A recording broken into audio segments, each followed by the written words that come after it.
This is Arab Talk on KPOO 89.5 FM in San Francisco.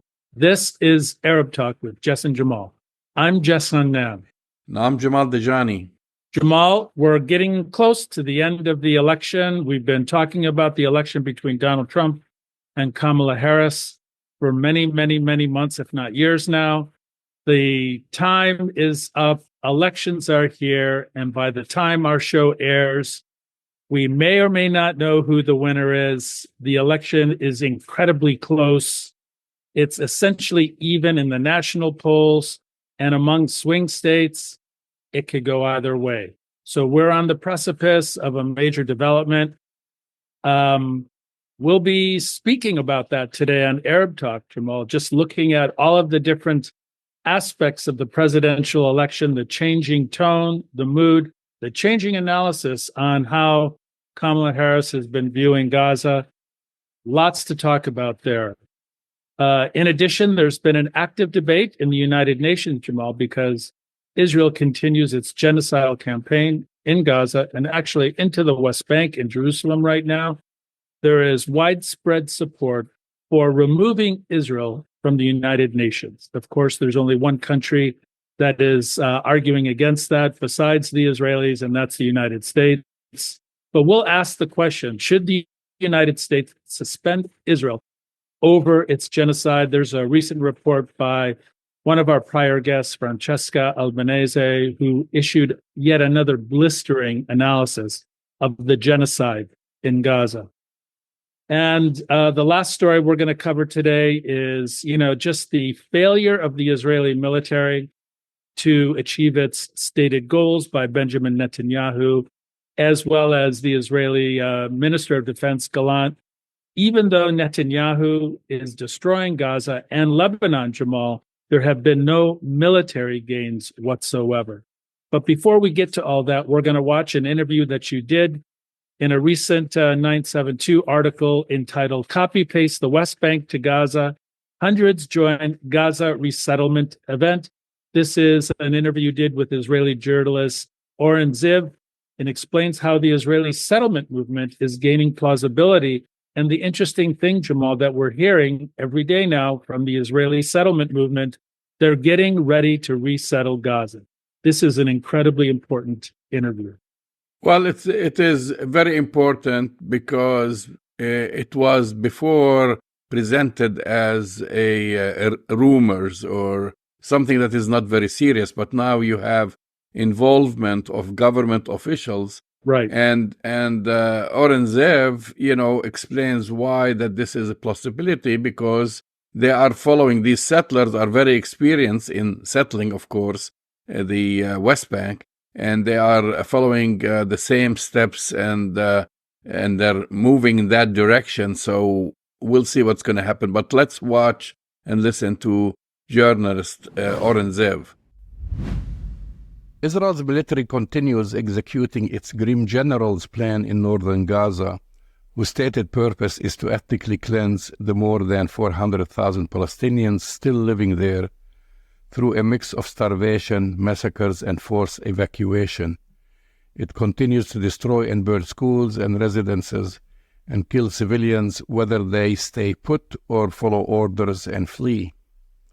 A few kilometers away, at a closed military zone just outside Gaza, a recent Sukkot celebration by multiple settler movements exuberantly planned for their imminent reoccupation of Gaza.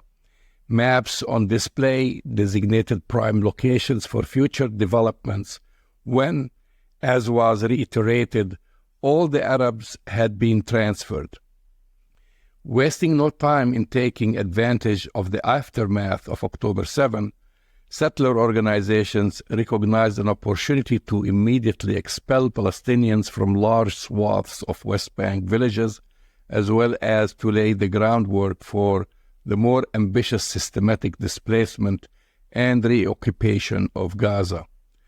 Continued success in rampaging West Bank towns and villages, then seizing the land, all with the backup and support by Israel's military and police, have created a viable template for how the settlers' expansion into Gaza could unfold.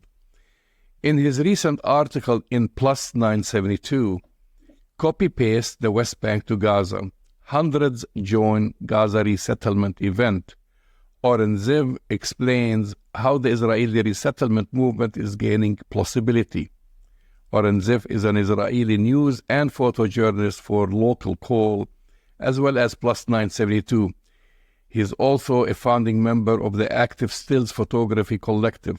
Welcome back to Arab Talk, Oren. Thank you for having me.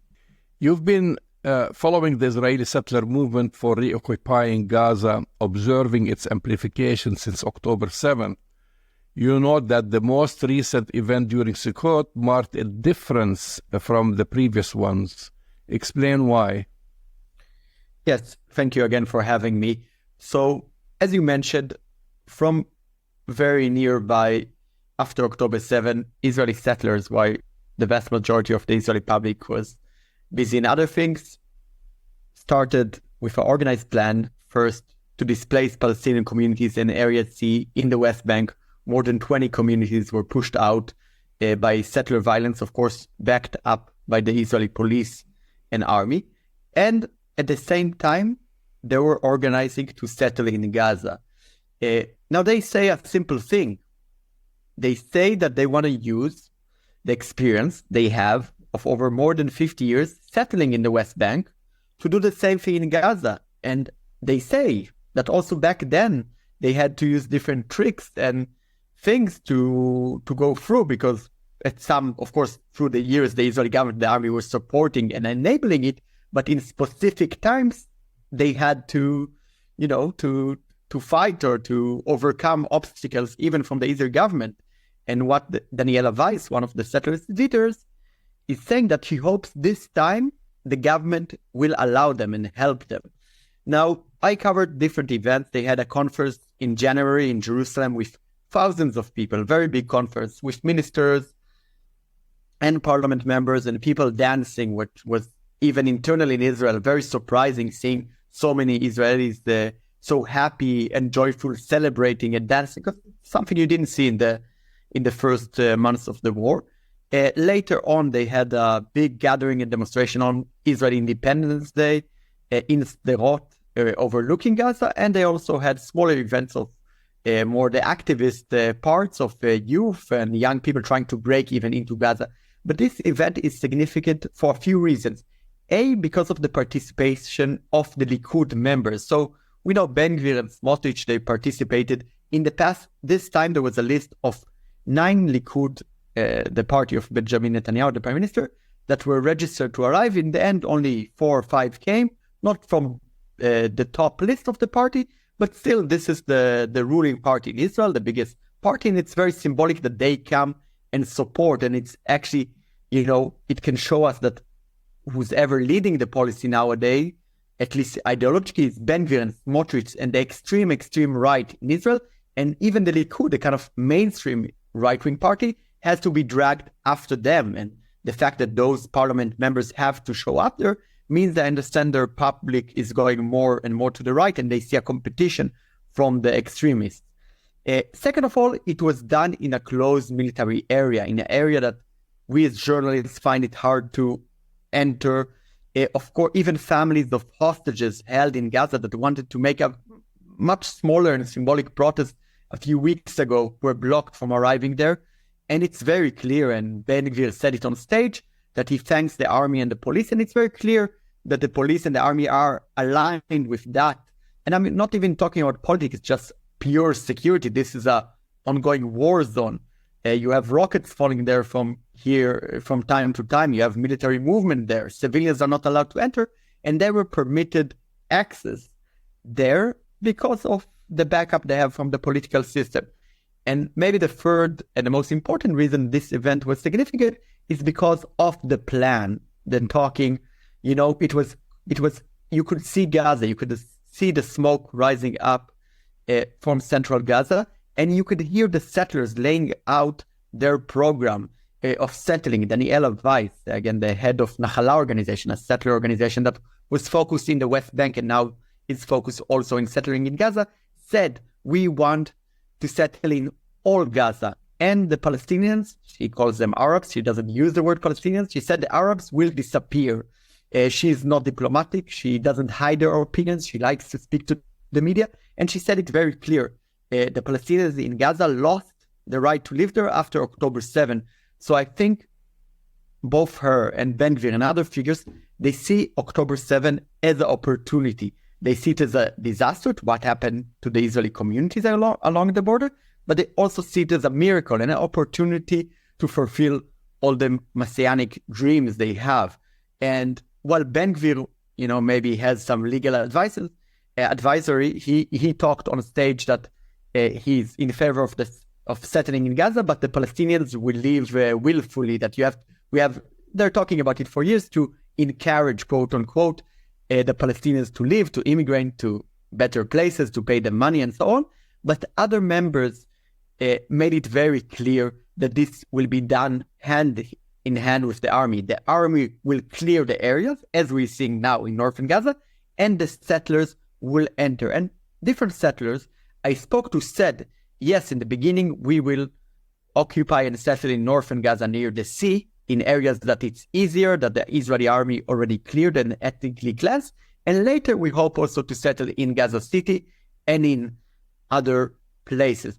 I think it's important to note that, yes, it looks like a crazy dream, but this is exactly the same people that did and are still doing the same process in the West Bank. And as Daniela Weiss said, they have the experience, they have the knowledge, they have the people, they done it in the West Bank, which he calls Judah and Samaria, and there's no reason they cannot do it in Gaza. Benjamin Netanyahu in different occasions said that, because of American pressure and other things, he didn't talk openly about it. But Smotrich and Ben Gvir and other ministers have spoken about it openly. And Minister Mai Golan from the Likud, the Minister for Gender Equality, was present in the event. Does it mean that tomorrow they will settle in Gaza? I don't think so, but it's definitely the direction. And I think because they're talking of working hand in hand with the army, not even, formal corroboration, but the fact that the army is clearing and ethnically cleansing more areas in northern Gaza, as we're seeing, and they're planning it, can show us the direction. I think it's very clear. We've seen the general plan a few months ago, where the different Israeli generals, retired generals, talked about putting in siege northern Gaza and starving the population and kind of punishing the Palestinians for October 7 by taking pieces of land, northern and central Gaza. And then we've seen Israel taking this to action. We know that Netanyahu denied it. We know the Americans are, at least officially, were pressuring not to take action, not to do it. But on the ground, we see the evidence, we see the photos, we hear it from Palestinians, and we know de facto it's happening now in Jabalia, in Bet Lahiya, in other areas. So I think, this is, the Israeli government will not state it openly. They know the problematic of it. And, Netanyahu and other figures promised to the Americans that this will be temporary occupation of Gaza. But from seeing what's happening in the West Bank in the last 54 years, we know that nothing is temporary. I think the settlers and also Daniela Weiss said it very clearly and openly. She said also in the West Bank, we had to settle in the beginning in the military camps. So they have the experience of using the army, and we've seen the actions of the army in northern Gaza. We've seen it in Netzarim corridor, the road that separates northern and central Gaza from the south, and that Israel is trying to push Palestinians to the humanitarian areas, quote unquote. And Daniela Weiss said, we might need to use those tactics to start as a military base and then to bring civilians. And they have the knowledge, they have the experience of doing it. So their ambition really to retake Gaza was strengthened by the success they had doing, they've been doing in the West Bank. Talk about the settler groups in general. Are they a sort of confederation with some expanding their sites to Gaza? Are all the settlers on board, or just like certain groups?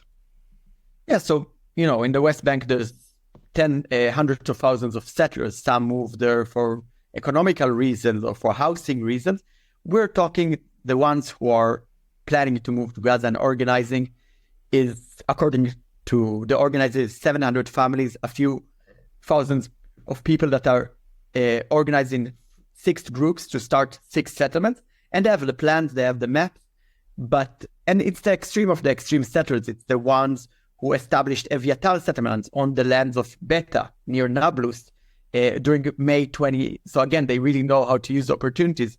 During the May 2021 riots or uprising, they knew the focus was inside Israel 48 in the Palestinian protests and in Gaza. So in the West Bank, they took Jabal Sabir, a hill overlooking or part of the village of Beta near Nablus, and they built a very big outpost that even according to Israeli law officially is illegal. And later on they negotiated, they left it for a bit, but recently it was recognized as an official settlement by Bezalel Smotrich, Minister of Finance. And Daniela Weiss said it openly, we will use this experience. We have people who are ready in 1 second, in one call, to move from their houses in the settlements to what she calls empty land or empty mountain, and to live in very hard conditions in the beginning, at least in caravans, in tents, maybe in the beginning without running water and electricity. She said, we are ready to do so. So yes, it's the extreme of the extreme settlers. I met most of them religious, most of them from the more violent and extreme settlements. It's not the average settler who lives in Ariel or in the big cities. But I think more important than that, it's the fact that they have a backup from the government. We've seen in this event 4 ministers, if I'm not saying it, a few parliament members who are talking about it. And when you ask them about Netanyahu, they say, we're sure he will support it. It's just, for diplomatic reason, he's not saying it openly. I talked to another member of Nahala, this organization that builds outposts in the West Bank, built Eviatar, that Daniela Weiss is its chairman. And another member told me what we're hearing in closed rooms on meetings with government officials, it's not what they're saying openly. They're being diplomatic, but behind closed door, they're supporting our efforts. And I think for years, this has been the Israeli official policy to, say one thing and let the extremists to do the work and say this is not officially Israel. Of course, nowadays, when Ben Gvir and Smotrich are in the government, it's hard to separate it, even, for rhetoric reasons. But now we have, I think this event was significant because we have settlers that are even more extreme than Ben Gvir and Smotrich, and they're leading this event. They're getting support from the government, from public figures, and they're not talking about Gaza. They're also talking about Lebanon, of course, theoretically, but they're talking that also southern Lebanon belongs to Israel and they should settle there in the future.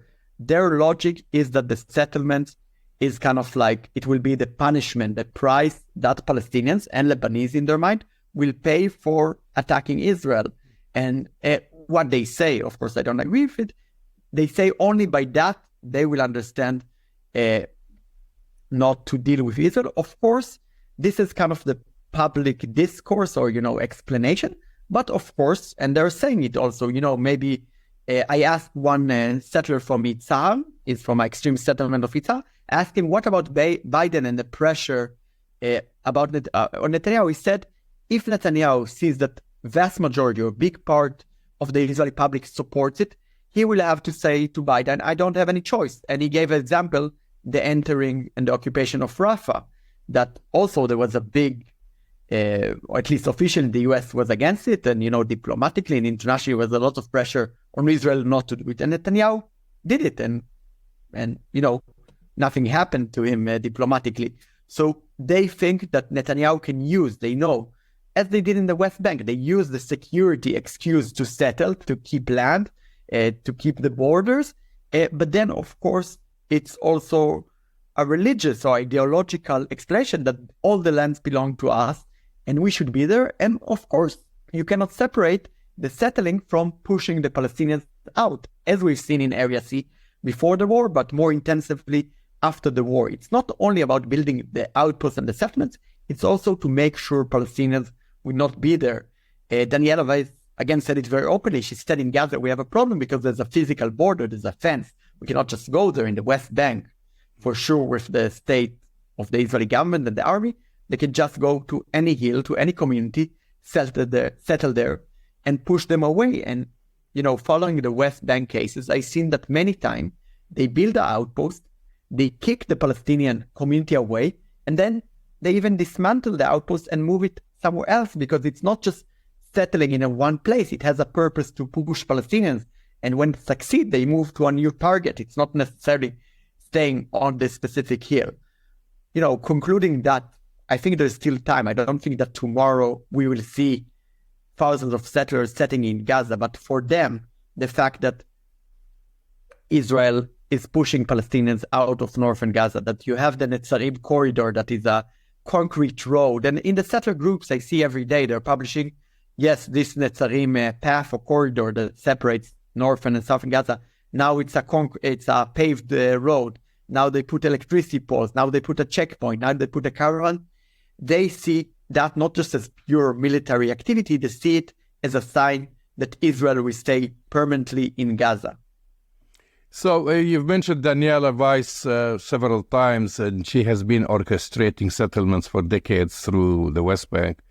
She's a main agitator who concretizes the idea of transferring Palestinians out of Gaza and claiming it for Israelis. How significant is she for this whole movement?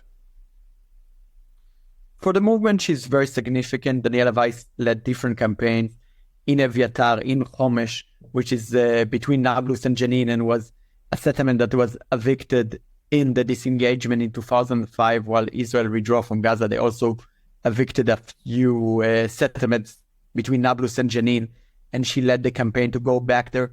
She has experience, she has the connections, and more important, she loves speaking to the media, and she's very open. She's not trying to hide her opinions or to hide, behind some arguments. She's just saying it as is in Hebrew and English, and she says it. She said it. If you call me in a year, she told to the many journalists who came to this event, she said, if you call me in a year, or if you come here in a year, you will see that Jews will be marching to Gaza, will be taking over Gaza, and Palestinians will disappear. She says it clearly and open. And this is why I'm saying that this is the process of the settlers that are even more extreme than Ben Gvir and Smotrich coming to the center of the Israeli politics. I think Ben Gvir, in his speech, he said, I heard from Daniela Weiss that she was surprised, or she's thanking.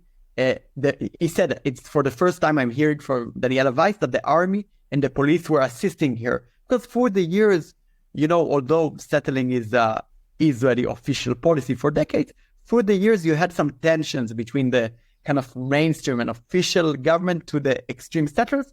And also it's worth to mention that it was convenient for the government, from the police, for kind of the establishment to say, this is the extreme, this is settler violence, this is like something, not the official state doing. Now, of course, since the new government, and more since the beginning of the war, there's no separation anymore. And we're hearing it from Palestinians in the West Bank. They tell us settlers, extreme settlers who would attack us with civilian clothes now come in uniforms, because Israel recruited settlers into the reserve army, and they got a military weapon, they got uniforms, and now they can act as the official army. So this separation, or this kind of like tensions between the groups kind of disappeared during the war, and they're acting as one. And Daniela Weiss is really a person who knows how to use the system. She was one of the first settlers in the West Bank, and she knows the mechanism, she knows the tricks, she knows how to do it. As she said, in Gaza, there's a physical border. As a citizen, even an Israeli citizen, you cannot just march into the war zone in Gaza, even in the areas that were cleared or ethnically cleansed from Palestinians. So they have a problem.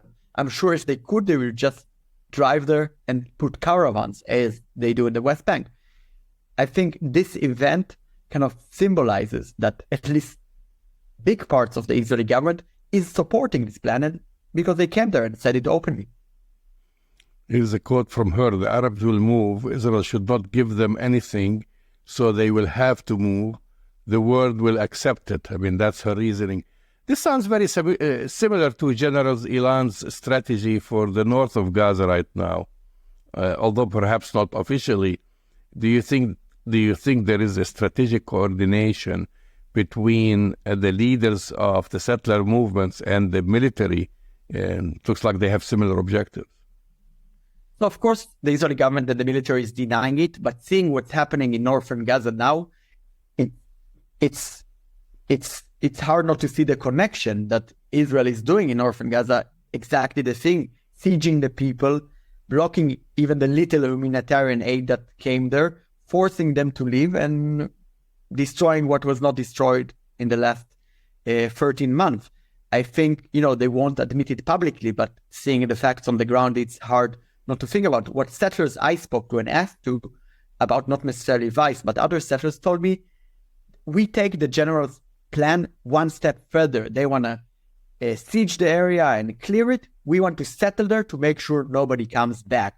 So yeah, they see it aligned. They want to take it even one step further, but definitely, at least ideologically or conceptually, it's connected to one another. There has been I wouldn't call it a clash, but some Israelis detest the whole settler movement. What is the perception now of settlers within Israeli society? What percentage do they represent, and how do they fit in? It's hard to say. Definitely before the war, during the overhaul Netanyahu was leading, many people started to see the connections between, because many say that the legal overhaul Netanyahu was planning was also, in the end of the day, to serve the settlers for de facto annexation and all the different moves Smotrich and Ben-Gvir were leading in the government to de facto annex at least Area C. After the war, people were busy with other things. It's hard to say, but you have mainstream Israelis who oppose them. And first of all, the hostages, the family of hostages and their supporters, which are tens of thousands, even sometimes hundreds of thousands of people who are protesting in the streets and demanding a deal, a ceasefire, from an Israeli perspective. And in the last month, they'll be saying clearly, if the price of a hostages deal is to end completely the war and withdraw from Gaza, we support it. So, of course, it's not like the demonstration we see abroad in solidarity with Gaza or to end the war from that perspective. This is from an internal Israeli perspective. But those people call to end the war and even to release Palestinian political prisoners. They say to pay any price for a deal. Of course, Netanyahu is using his usual tactic, just, going forward and hope people, get desperate and get tired. But those people definitely oppose the settlers. A few hundreds of them, including people who have relatives kidnapped in Gaza, came to the event in southern Israel and protested against it, saying that the settlement in Gaza are murdering the kidnapped, the hostages, saying that they're sacrificing the hostages for their messianic dreams. And they tried to march, the police blocked them, but they were present there and kind of trying to raise their voice against it. So you have big parts of the society opposing it. But of course, it's not enough. And the vast majority of the public, I think, many mainstream Israelis from the center left would say that they understand that Netanyahu is prolonging the war and sacrificing the hostages and doesn't want a deal to survive politically, because Ben-Gvir and Smotrich, as an extreme partner, said it very clearly that if there's a deal that will include release of Palestinian political prisoners and withdraw from Gaza, they would leave the government. So it's very clear to people. On the other hand, even the mainstream Zionist left and center, they still support the war, for sure, the war in Lebanon. So it's very complicated. Before October 7th, you were on the show and you reported on the hundreds of thousands of Israelis who were demonstrating in Tel Aviv against the Netanyahu government. Things have changed now. And do you think now, with the war on Gaza and Lebanon, and recently also with Iran, this movement is dead? People have just accepted the status quo that Netanyahu and his government will rule Israel forever? That's a good question. I think we've seen different peaks. So in the beginning, there was no protest at all. Then the hostages protest started.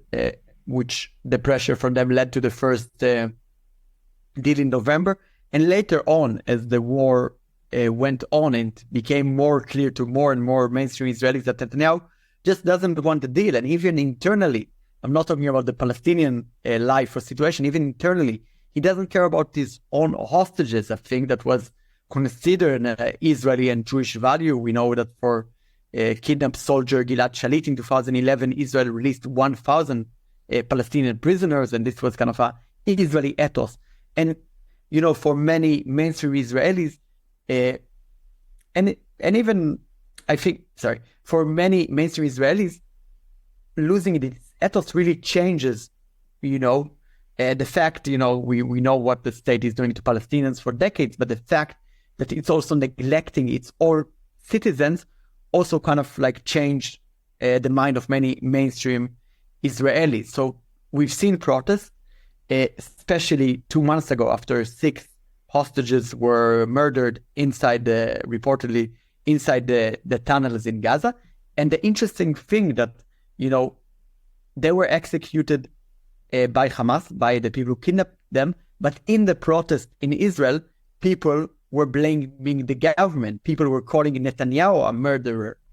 You know, a different reason that we've seen in the protests across the world. But people were blaming Netanyahu for not doing a deal and sacrificing the hostages. So there has been some shift.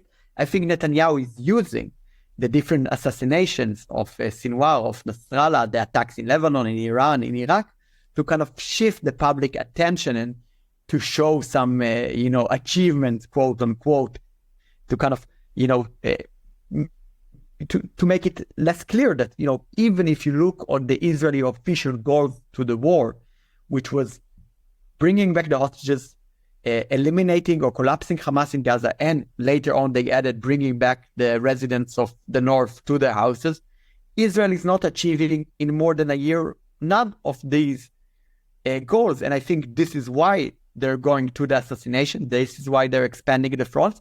And this is why also they're doing what they're doing in northern Gaza. Because, you know, I don't see it as an achievement, of course, but for them and to their public, they want to show, you know, the ethnic cleansing and taking over land in northern Gaza can be shown as some achievement. And we've seen in different reports that Netanyahu, in the different negotiations, Netanyahu was refusing to allow Palestinians to go back to northern Gaza if there would be agreement. And my interpretation, my analysis is that, you know, the destruction, the devastation, and the transfer, the ethnically cleansing of northern Gaza was one of the only quote-unquote achievement Netanyahu could show to his public. And this is why he was opposing any image, although we know the destruction and the price people paid there, but he didn't want the image of people coming back to northern Gaza even and living on the rubble of their houses. Before we let you go, in the past 24 hours, Israel attacked Iran, and you're talking about achievements. The Iranians say that there was minimal damage. Was this for show, or was it just another achievement that Netanyahu wanted to add to his roster, saying, you know, Israel can respond? And do you think that this is going to escalate, or just, again, it's for show? It's hard to say. Of course, if it's going to escalate or this will end in this round. I think for Netanyahu, this is his comfortable zone, attacking Iran. You know, he's been talking about Iran for almost 2 decades. For him, this kind of actions, it's his core. He likes to talk about it, and he doesn't pay any price. Not internally, he doesn't have to talk about the military failure. He doesn't have to talk about the October 7th failure. He doesn't have to talk about the hostages or the opposition he has inside Israel. This is like, I think this is, as I said before, Netanyahu wanted to expand the different fronts because it's comfortable for him to talk about that and not the situation in Gaza and inside Israel. Whether it continue or not, it's hard to say. I think, the U.S. had a major part of kind of restricting the Israeli response. I don't have information what they really hit in the end. It's also a propaganda war between Israel and Iran, each side trying to show that they hit or they didn't hit. I was today outside in the streets in Tel Aviv and talking to people, and people said, we think, they are afraid of irritation, but they're hoping because it was proportional response that this will kind of end this round between Israel and Iran, but I think it's still early to say. Oren Ziv, thank you as always for coming on Arab Talk. Thank you very much. Thank you for having me.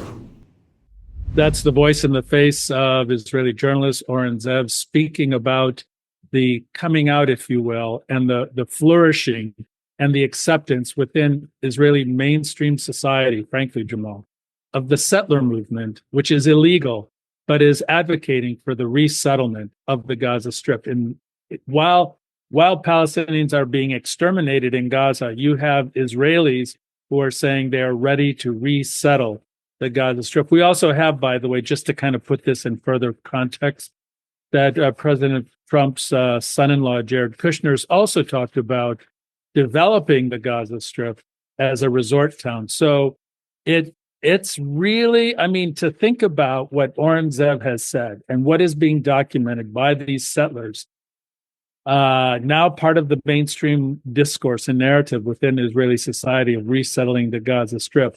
My question to you, Jamal, it's all out there. Where is Antony Blinken? Where is Kamala Harris? Where is Joe Biden in hearing this kind of rhetoric?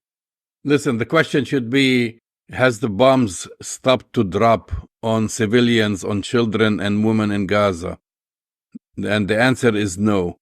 And it's all just talk when whether it's Kamala Harris saying, you know, this war must end and etc. She keeps repeating the same story and nothing's happening.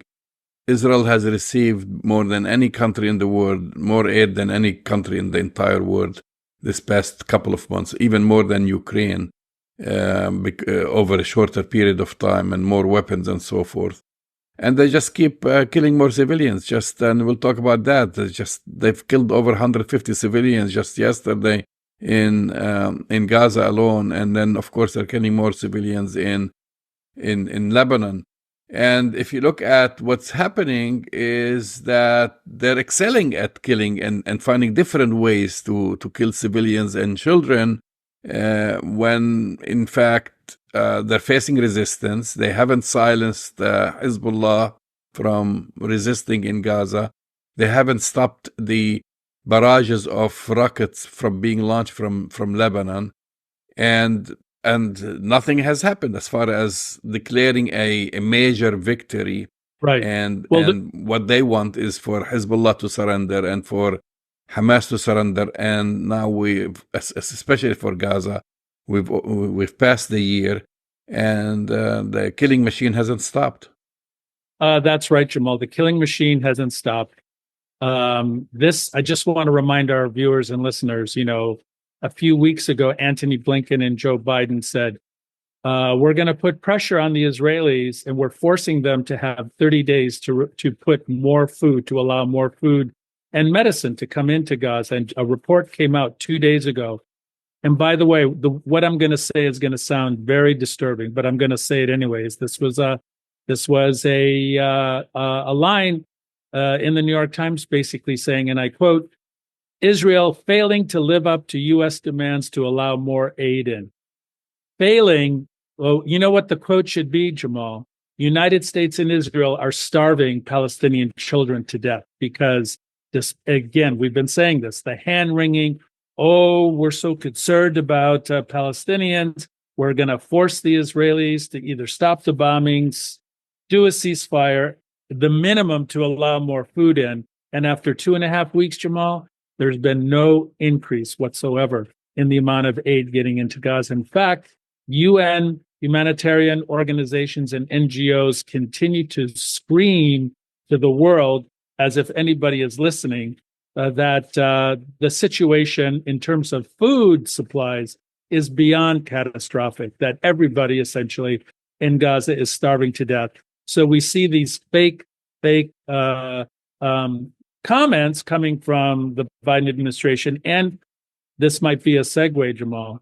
Kamala Harris has 2 separate ads. One for Michiganders, one for people in Pennsylvania. The ad in Michigan says, oh, my heart breaks for Palestinian children. We must not forget them. And then the ad for Pennsylvanians is, I will guarantee that I will support Israel's right to defend itself no matter what. You tell me, Jamal, what's up with that message? Well, it's all about getting the votes, and let's get into that.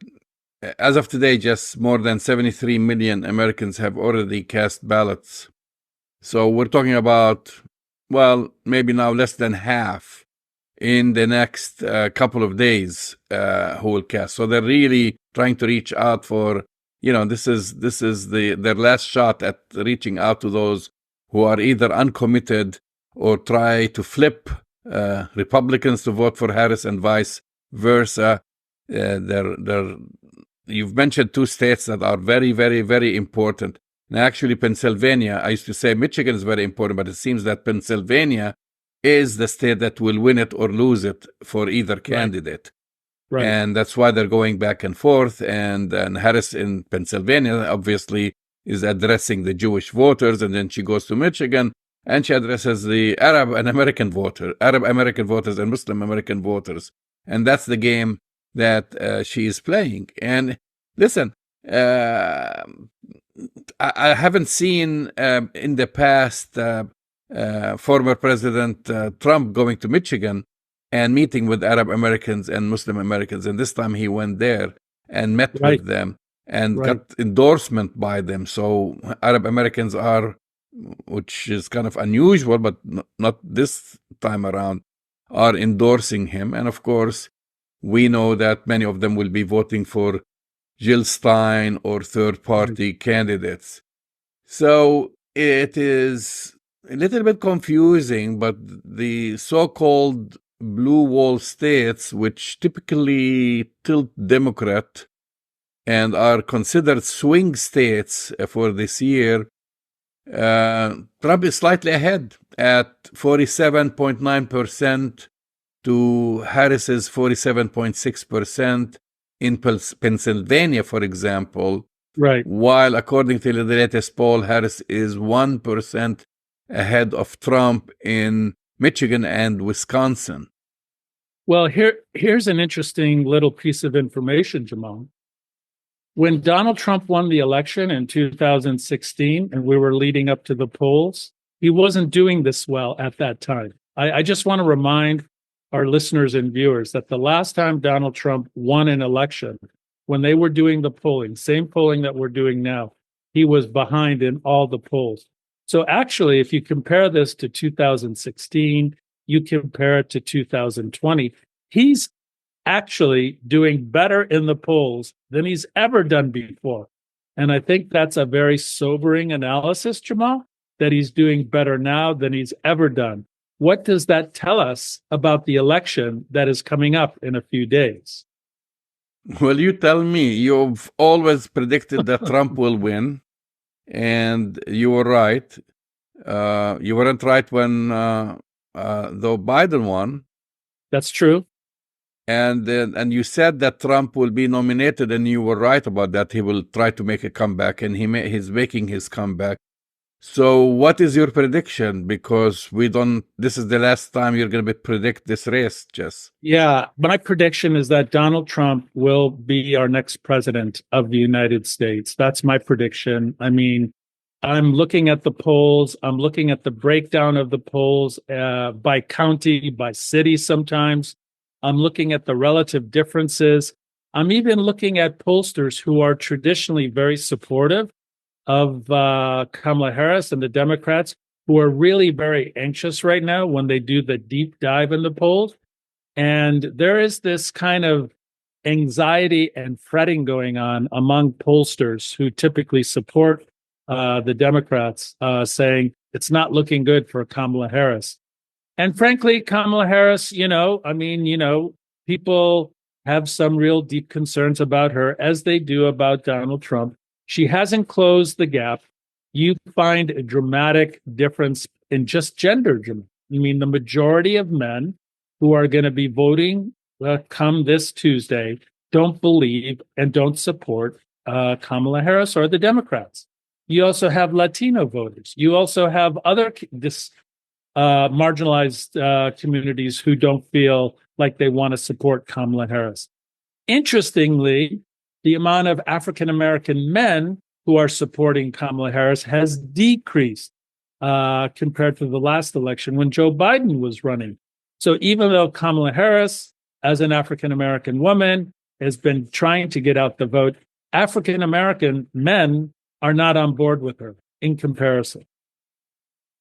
Well, what about women who won't vote for Trump and they will vote for Kamala Harris? Because everything you said is correct, except that now you have to factor in also the women vote. Yeah. That so I've been looking at polls that women will be frightened by Trump because of his history with women, and they will be running to vote for Kamala Harris. That's a very good question, Jamal. And if you look at the polling, yes, looks like on balance, women are more inclined to vote for Kamala Harris. But I read an interesting poll that a lot of women who are not responding to the pollsters, if you look at the breakdown of the women who are not responding to pollsters, who may still, even at this late a date, Jamal, remain undecided, a large number of them are Trump supporters from before. So it looks like about 4%, Jamal, of the eligible voters is what it's going to come down to. You have it about 48% in terms of national polling, in terms of Harris versus Trump.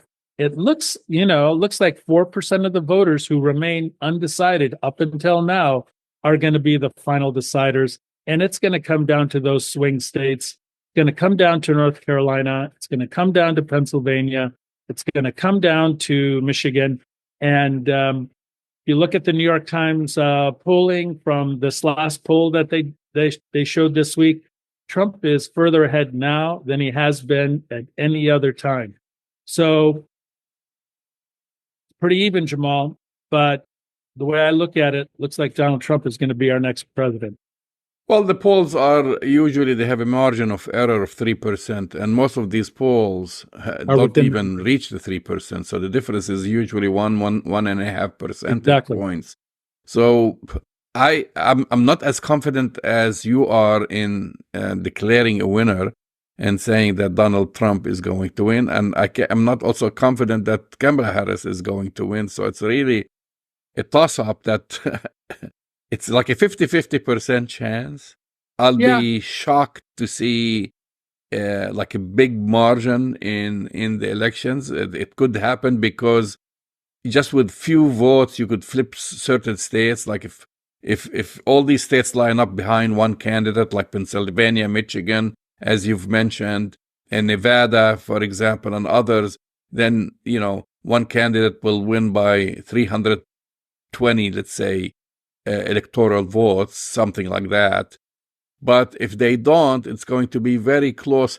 There is also one scenario that neither one of them will get to 270. Right. Yeah, so that's also a possibility. I don't know if it's going to happen. So I would say we might not find out till a week from now. Unless it's a big margin. Here's the other possibility, Jamal. What we're finding out is that the Trump campaign is already planning a series of legal challenges if he is not declared the winner. So there is a very, very good chance that even after the election results come in and the votes are counted, that we may not know the final result, not just for weeks, Jamal, but for months, given the amount of litigation that's waiting in the wings to decide who will be the next president of the United States. Well, hopefully not, because I want to move on from this topic. Moving on from this topic, the Franchesca Alban, who we've had on the show a few times, and she's the rapporteur on Palestinian territories at the United Nations, said that the UN should consider suspending Israel as a member state due to its continued genocide against the Palestinians. And the sooner is the better. It's time to consider suspending the credentials of Israel as a member state of the UN. I understand the sensitivity because none of you have clean hands when it comes to human rights. And that's basically, she's talking about countries that have been supporting genocide, like the United States, the UK, Germany, and so on. And now there is a whole, well, it's not now, there is a campaign to try to get rid of her by Israel and by the United States and other countries. It's been going on, but now they're basically trying to force the issue to get rid of her. And she insisted on the term genocide. Palestinians had experienced war crimes all their lives, but this was different. So she's differentiating between what happened before and now. It is very important to understand why this is recognized as genocide. And she goes on to explain, like, for example, in the same way as international community has failed to protect the victims of genocide in the case of the Jewish people in Europe, then Bosnians in former Yugoslavia and the Tutsis in Rwanda, in the same way we are failing the Palestinians. It's a very compelling analysis, Jamal. A little bit of backstory. The Israeli ambassador to the United States tried to get Franchesca Albanese's visa canceled so that she couldn't come to the United Nations in New York to give her report.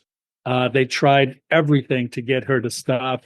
They've been attacking Franchesca Albanese for years now because of what she's been saying and her reports, which have been not just critical of Israel, Jamal, but are making the legal case that Israel is committing war crimes and genocide against Palestinians. So, they're actively campaigning, and it seems like she's giving a message that the majority of the world community is in agreement with, but because of the way the United Nations is structured, with the United States offering cover for Israel, it looks like this report might not, see any materialization, as we say, because the probability of Israel becoming suspended or put on hold their membership in the United Nations is very unlikely, because it's going to have to come from the Security Council, and the United States will not do that. So, but it's a very powerful message, right? What Franchesca is saying is a very powerful message. And I have to ask you this, Jamal, because we're still waiting. What's happening with the arrest warrants? Do you have any insight to that from the ICJ and the arrest warrants for the arrest of Benjamin Netanyahu and the Minister of Defense Gallant? I think it is the fear tactic that sadly these judges are sitting on the arrest warrants. I think they have the arrest warrants. They're not issuing them because of all the threats that they received, especially from the United States. So maybe, this is just a guess, they're waiting till after the elections to see who is going to be in office, and to see if, there is a change in mind or tactic, because as you've mentioned earlier, Secretary Blinken threatened to stop aid and weapon supply to Israel within 30 days.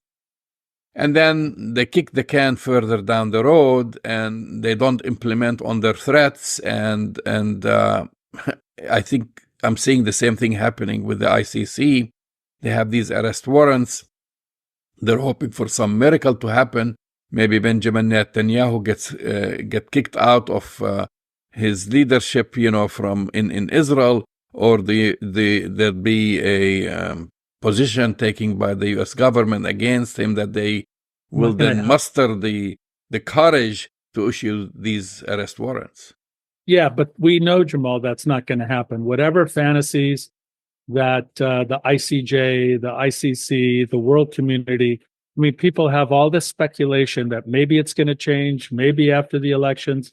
Let's be clear about it, Jamal. We don't judge the United States, Blinken, Biden, or Harris based on their statements. We judge them based on the actions of the U.S. government, the actions of the executive branch, the actions of the Secretary of State, which all point in the same direction: unconditional support for this genocide and the continuation of sending more weapons to exterminate and kill Palestinians and starve Palestinian children to death. I don't see it changing, and I don't think the election's going to change any policy. Do you?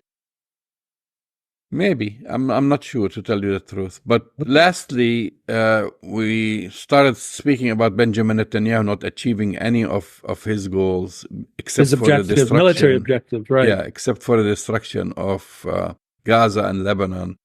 In the south, they are basically totally annihilating entire villages, because that's Israel's goal, to create a buffer zone.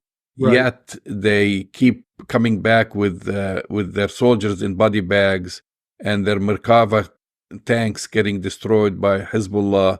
The same thing is happening in Gaza. Every day Israel has some losses. Of course, the losses on the Palestinian and Lebanese sides are much higher, but what that tells you is that the resistance is still alive. They haven't been able to control the entire area. And recently, and this is a report in Israeli media that says that the hostages that they've been keep mentioning, that there is about 100 plus hostages are held in Gaza, that actually the number is more like 50 to 51 hostages who remained alive. So half the hostages have been killed, and have been killed, I guarantee you, by Israeli bombings. So Benjamin Netanyahu doesn't give a damn about the Israeli hostages. Their families are pleading and begging every single day, and they know that he doesn't give a damn. Because at the end of the day, he's either going to kill them all through his bombings or force Hamas to kill them, and then he's going to blame it on Hamas and said, I've been trying to release them, to get them released for the past several months, which he hasn't been. There are no viable talks, ongoing viable talks. And similarly, the same thing when it comes to Lebanon. The United States actually has shifted its political agenda into kind of stopping the war on Lebanon, because they're seeing that this is basically a destruction of an entire country. And Israel came up with conditions on Lebanon, with ridiculous conditions, basically saying Hezbollah has to be disarmed, and we have to create a buffer zone. We can come in and out of Lebanon as we please, basically a total surrender. And that's what they're trying to push forward through the United States. And the same thing with in Gaza. They also have their conditions in Gaza, and neither one is going to budge.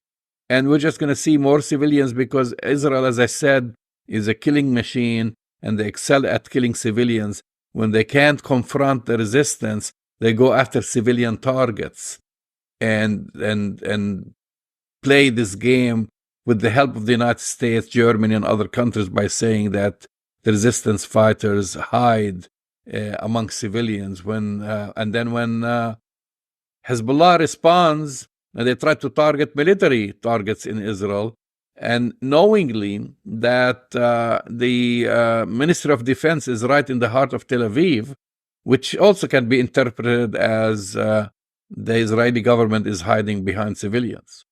That's exactly right, Jamal. And I want to point out to our listeners and viewers, in terms of the destruction in Lebanon, hundreds of healthcare workers, doctors, nurses, healthcare workers have been killed.